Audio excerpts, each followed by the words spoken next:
Morena, everybody. Thanks for the opportunity to just say a few words as you guys begin the mid-year review.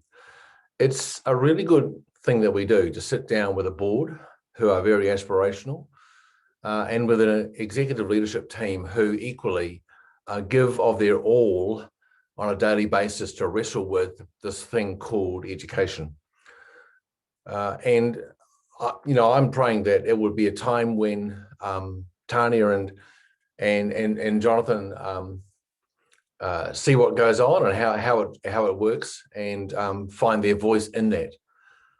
We have a unique thing happening in that, I guess when we started the campus journey, the multi-campus journey, we went down the line of saying that everything had to be identical.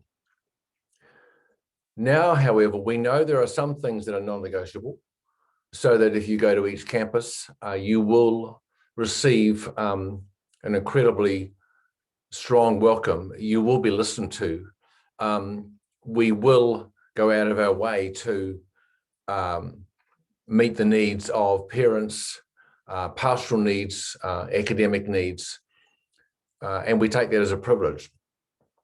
And so we want each campus, of course, to be safe, to be inviting, to be productive. But also too, we want the campus to, particularly the campus leads, to take hold of that campus by the scruff of the neck, as it were, and make it the most exciting place there is in terms of learning opportunities. And of course, there's ebbs and flows to that because we're humans and we are, teachers are not robots. They carry their own lives, their own aspirations, their own disappointments, and some days are naturally better than others. But I am just so confident in the team that we are building, and we are building. And each campus is unique. Mac is 1 to 13, and I'm glad you're going to have a good tour around that today. And it's only 300. It is inordinately difficult to deliver right across the board 1 to 13 when you only have 300 students. But congratulations, Mac team. You are causing ripples across Central Auckland, and we know the role will go through the roof next year. And similarly, I want you to remember, everyone, that we have embraced a middle years concept. It's not new, but if we were to go to other middle years concepts, we know that this is a tumultuous year in the life of any child, year 7 to 10. Stuff goes down, stuff happens. We know it. I mean, I've had kids that age. Some of the board have got kids that age or have had kids that age. It is no excuse, of course. It means that we have to be really good in terms of knowing the age group, our pastoral care, our expectations. We have to be particularly good in how we manage boundaries. And I just want to say that the stuff that we're embracing and engaging with, and the board's heard some of it, is groundbreaking. In some ways, it's new. And with new comes pain. It's like a plowed field, preparation and pain. But if we don't try some things, evaluate them, engage with them, we will never move forward. We're not into the status quo. So hats off to Mandy. Mandy's taken pretty much constant flack from all quarters, but I believe there is rigor happening. And board, thank you for Thursday night. Look, as I said, let's put to rest character versus academics. We are a character school. And character means grit, it means perseverance, it means empathy, it means kneeling before you stand. That has to happen in the life of a teacher. They have to kneel before they can stand, so they then can embrace and engage with a whole range, a cacophony of ideas and aspirations, opinions, and so on. I work with my team and I love my team, but we're only as good as how we all work together. So every campus is different. So today, board, you are going to get some references to school-wide goals that every campus is committed to, and you're going to hear a little bit about what's happening in each campus. And the team, I'm really thrilled that the team is stepping up. I don't think it's an accident that for 4 weeks I was not with them. Tomorrow I am not with them. My overriding thought coming through from my leave was that I don't think it's about me or just my little idea, but I really believe that we need to move from personality to brand. And it's no accident that this year we are having a relook at our DNA, the Arise. No one's saying we're doing away with it, but we are going deeply, particularly into, is our special character working? Do we have sufficient understanding and embeddedness of the brand? We can take it to Laidlaw confidently. We can take it to Pukekohe confidently. And it's not about Murray Burton. Now, I am the principal. I get that. Whether you like it or not, I'm still the principal. And by necessity, I end up being one of the personalities of the school that people see most. People tend to want to see and hear from the principal and so on. So I get that. But there is no ego in what I do. And I want to move it so that this is not about Murray Burton's presence, even though I love being around the school.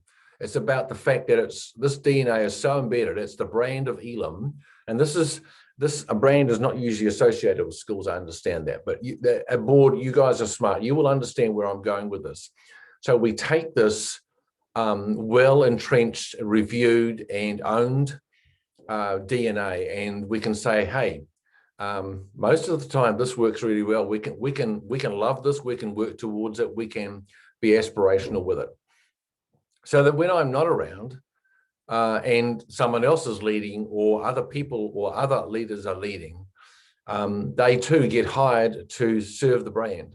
They get hired because this brand is also God-breathed. And board, I was so impressed with the passion that I heard from all of you regarding the wide range of topics we had on Thursday night.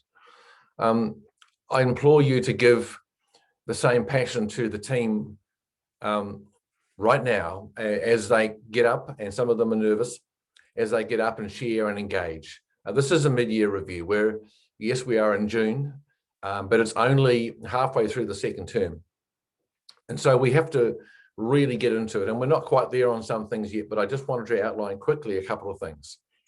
So today, Richard, I know you've asked us to, and each team is going to do that. They're going to show how their campus is enhancing, meeting the needs of, or being accessible to the BHAGs. But also too, it's not just about a campus. As I said before, we have such things as the bicultural narrative that is right across every campus. It's a Kaihuiaka goal as well. We have learner agency. And as I said to you, next meeting, I'm going to bring some people to present to the board the concept of learner agency and what that really means. It's a powerful one. I think it's got a biblical mandate, and I'd like us to wrestle with that. That's a school-wide goal. Literacy this year is a school-wide goal, and literacy will be probably a school-wide goal for 3 to 4 years. I can tell you this. Recently, I have been, not just me, but I have been in a number of meetings with the Ministry of Education. The Ministry of Education are currently putting in front of schools upwards of 15 work streams. One of those is NCA. The rest are multitude of concepts, ideas, ideologies, whatever it is, strategies that they have invited us to engage with. This is enormous. It puts a massive pressure on us. It calls us to be good guardians and gatekeepers so that we look after the mental health of our staff, and so that we communicate well with our community. A word about the bicultural narrative. This is so all-embracing. It is, every time you open anything for the ministry, you hear from the minister, the associate minister, you hear from the chief executive. There is a strong bicultural lens put across every little blade of grass that the ministry deals with.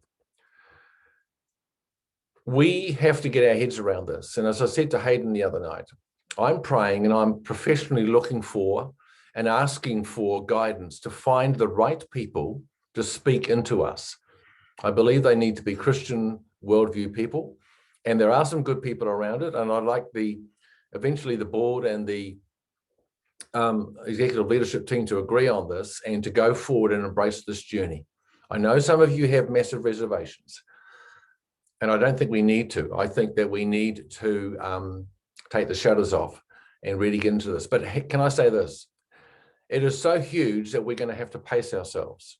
And pacing yourself is very in tune with Te Ao Māori. I have been reminded lately and scolded, and my response, I said to someone the other day, I feel like I'm walking on eggshells sometimes as to how to approach this. And very wisely, Christelle Varney said to me, you guys don't have to do this for Māori. You have to do this with Māori. I didn't come up with that. I don't know whether she did either, but it is so true. Our European mindset would say, what can we do for Māori? And I think this country's been trying to do that for too long. But to do it with means we have to go at the pace that Te Ao Māori would determine. And every school, how many 2,500 schools are all going to their local iwi to get some help. I don't think those resources are there in Māori. And so we have to be careful. Anyway, enough about that. Are you getting the drift that today there will be school-wide goals referred to, but in the most, our team is trying to refer to how their campus is meeting the BHAGs. And look, we have, I want to put before you as I finish off, because I don't want to rave on too long. I've got no idea how long I've been talking, but I'm sitting here in Stratford and I need to get back to the heater. There is a concept that you have to repair the ship as it sails. There is no way and no amount of funding that we could command to shut down the school. I mean, what the heck would you do with the kids anyway? And we go down like a lead balloon with parents, shut down the school, and for 6 weeks, 8 weeks, we could unpack everything, and we could have multiple wall charts going on, and we could have summaries, and we could have Richard King's shaping and guiding what we do. There's no way. We actually have to deliver and do and operate every day while we hear feedback, while we get criticism, while we review and look at our own practice, while we read constantly. And then we have to take time after our lessons, after teaching, to sit down, sometimes into the wee small hours, and we have to continually unpack what's called the annual plan.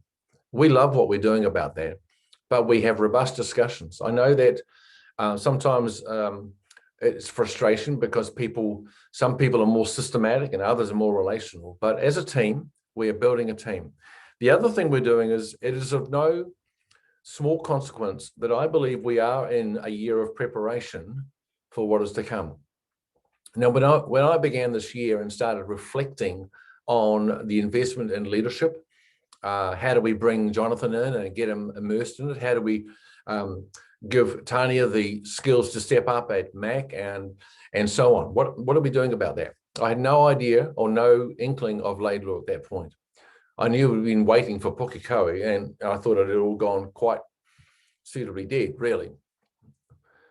I think this is a year of preparation where we're looking at the DNA. We are building a team. We've brought on some new people.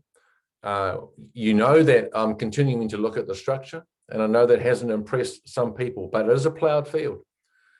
A ploughed field has preparation and pain.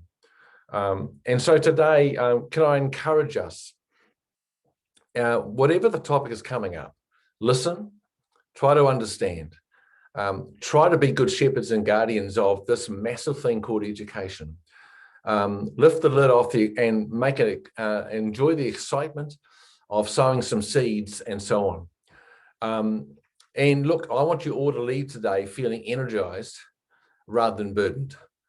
It's an impassioned plea from someone who spends most of his week listening and trying to help everyone stay on an even keel. Please, please do that today. Enjoy the privilege we have of doing this, not just for ourselves, but for the kingdom, for God. And it's a privilege to do this thing at Elam Christian College. There is no school like it. Look, I know it's not the best. We can't meet all the aspirations, although we want to, but it is a darn good place. It is a place, I hope, where we feel valued, we feel cared for, and we feel as if we can try some stuff. Gary's often talked about, no progress without failure. And sometimes, it's not plain sailing, but, shift the sails, catch the wind. It's an exciting thing to do. I hope that we are a school that is building a generation like no other, to navigate with perseverance and grit, empathy, understanding, being men and women of Issachar who know the times and know what they should do. God bless, and I'm going back to the heater. Have a great morning.